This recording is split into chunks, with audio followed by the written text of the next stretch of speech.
Assalamualaikum warahmatullahi wabarakatuh. Alhamdulillahilladzi farrada siyam wasilatan littaqwa. Wassalatu wassalamu ala nabiyil mustafa wa ala alihi wa sahbihi ahli sidqi wal wafa. Sahabat-sahabat sekalian yang dirahmati Allah subhanahu wa ta'ala, alhamdulillah wa syukru ala ni'amillah, kita sudaki bulan Ramadan. Saya akan membahas satu tema yang insya Allah bermanfaat bagi ibu-ibu khususnya, yaitu 12 adab memasak dalam Islam.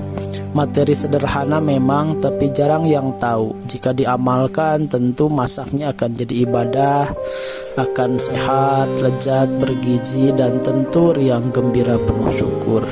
Apa saja 12 adab memasak dalam Islam? Yang pertama, harus niat karena Allah, tulus, ikhlas. Satu, melayani suami, memberi asupan anak-anak, menguatkan diri dan keluarga untuk ibadah. Wabil khusus ya, dalam berbuka tentu ada niat untuk berbuka di bulan Ramadan yang penuh keberkahan. Yang nomor kedua, membaca bismillah. Jadi sebelum masak harus membaca bismillah.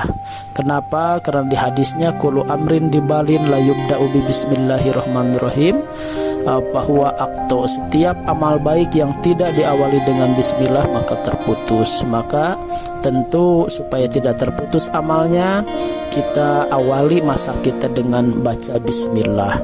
Yang nomor kedua, cuci tangan dan bersihkan barang atau bahan makanan dari najis dan kotoran. Al-Baqarah 222, innallaha yuhibbut tawabin wa yuhibbul mutatahhirin. Allah itu menyukai orang yang taubat dan menyukai orang-orang yang bersuci.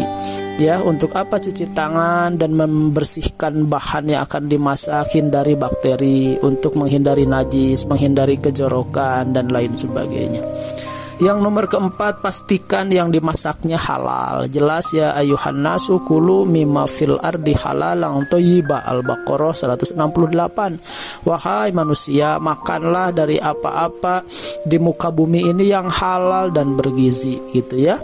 Halal zatnya, jangan sampai nauzubillah ada babi, ada anjing, bangkai, sesajen sembelihan, darah yang bertaring, gitu ya, atau kotoran. Proses campurannya juga harus penyembelihannya bagus, gitu ya, tahu dipastikan itu halal, gitu. Insya Allah itu akan barokah. Dan cara memperolehnya juga ya hati-hati, jangan sampai ya terbuat atau diambil dari hal-hal yang haram. Selanjutnya yang nomor kelima, pastikan makanannya thayyib, bergizi. Karena memang di Al-Qur'annya itu tadi Al-Baqarah 172, ya memang ya ayyuhalladzina amanu kullu min thayyibat ma razaqnakum. Hai orang-orang beriman, makanlah dari makanan-makanan yang bergizi dari apa yang telah aku berikan kepada kalian. Ya, jadi sayuran, buah-buahan, biji-bijian, ikan, telur, daging, susu dan lain-lain ya. Yaitu yang bergizi.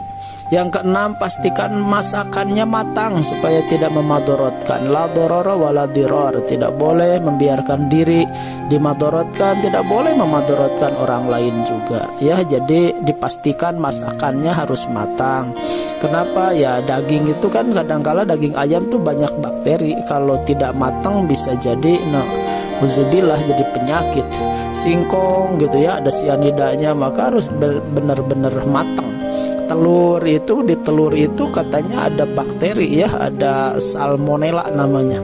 Itu juga harus matang. Kacang dan biji-bijian gitu, itu kadang-kala ada racun lektinnya. Jadi harus matang.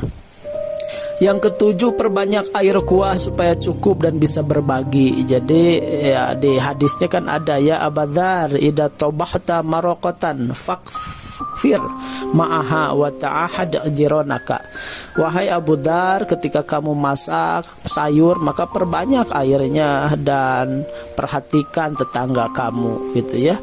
fadilahnya kenapa harus perbanyak air kuah nih kalau masak sayur ya? Karena kirim tetangga kan, ya, saling memberi hadiah, saling menitipkan diri, dan tentu akan berbuah kedamaian karena antar tetangga, antar saudara saling kirim. Itu maksudnya kenapa harus diperbanyak kuah.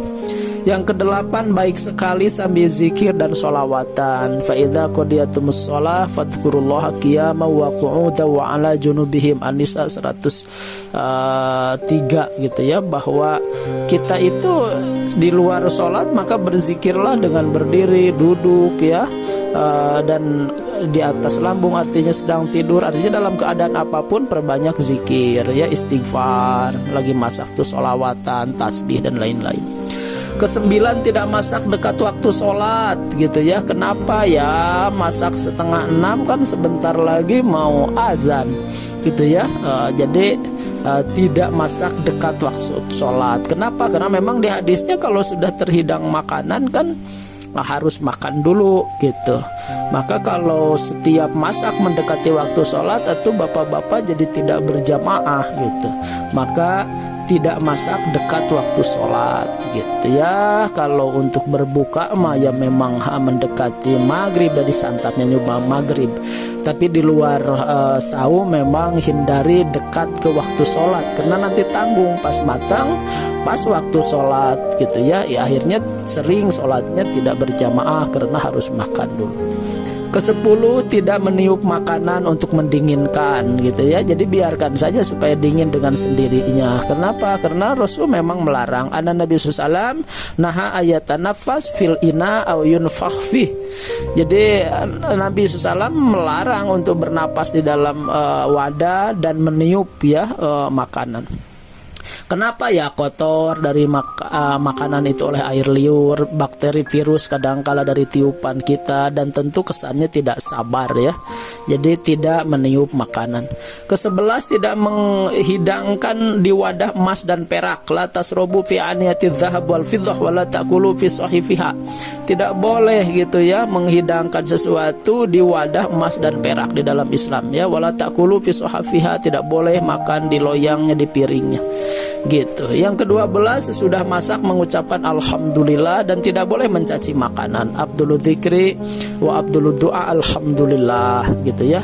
Dan di hadisnya ma'aba Nabi sallam ta'aman qat. Nabi itu dari dahulu tidak pernah mencaci makanan. Ketika beliau berselera beliau makan.